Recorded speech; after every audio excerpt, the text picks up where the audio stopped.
আসসালামু আলাইকুম প্রিয় দর্শক বন্ধুরা, কেমন আছেন? আশা করি সবাই ভালো আছেন। আজ আপনাদেরকে নিয়ে এসেছি ঝালকাঠি এবং পিরোজপুরের কচা নদীর উপর নির্মিত অষ্টম বাংলাদেশ চীন মৈত্রী সেতুতে। এই সেতুটি কিন্তু বরিশাল এবং খুলনার মানুষের খুবই প্রিয় একটি সেতু।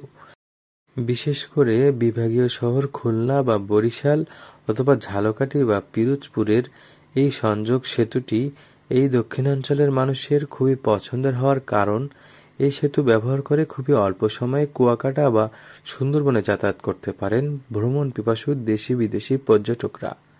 এছাড়া একটা সময় ঢাকা হয়ে বরিশাল বা ঢাকা হয়ে সুন্দরবন আসা লাগতো এই অঞ্চলের মানুষের, অথবা ফেরি পারাপার হয়ে আসা যাওয়া করা লাগতো। সেটি কিন্তু একেবারেই নেই বললেই চলে, কেননা এই সেতুটি ব্যবহার করে খুবই অল্প সময়ে মাত্র 4 থেকে 5 ঘন্টায় খুলনা বা সাতক্ষীরা থেকে আপনারা কিন্তু যেতে পারেন কুয়াকাটাতে।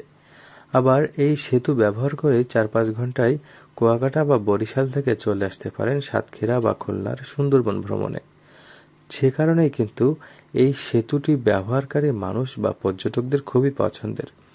এছাড়া এই সেতুর দুই ধারেই কিন্তু বিশেষ করে সারা বছরই যখন ইলিশ মাছ পাওয়া যায় বাজারে, সেই সময়টিতে ইলিশ মাছ বিক্রি হয়ে থাকে এই সেতুর দুই মাথায়।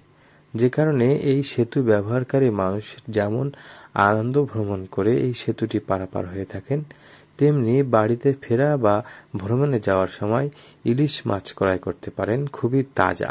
কেননা কচা নদী থেকে এই যে জেলেরা মাছ ধরে থাকেন, সেই মাছ কিন্তু খুবই সহজে এখান থেকে টাটকা মাছটা তারা ক্রয় করতে পারেন। তো দেখাচ্ছিলাম অষ্টম বাংলাদেশ চীন মৈত্রী সেতু, এবং আপনাদেরকে তুলে এনে দেখানোর চেষ্টা করেছি আমাদের আনন্দটুকু। আমাদের চ্যানেল বা ফেসবুক পেজটি ফলো দিয়ে আমাদের সাথে থাকতে পারেন, দেখতে পারেন নতুন নতুন ভিডিও।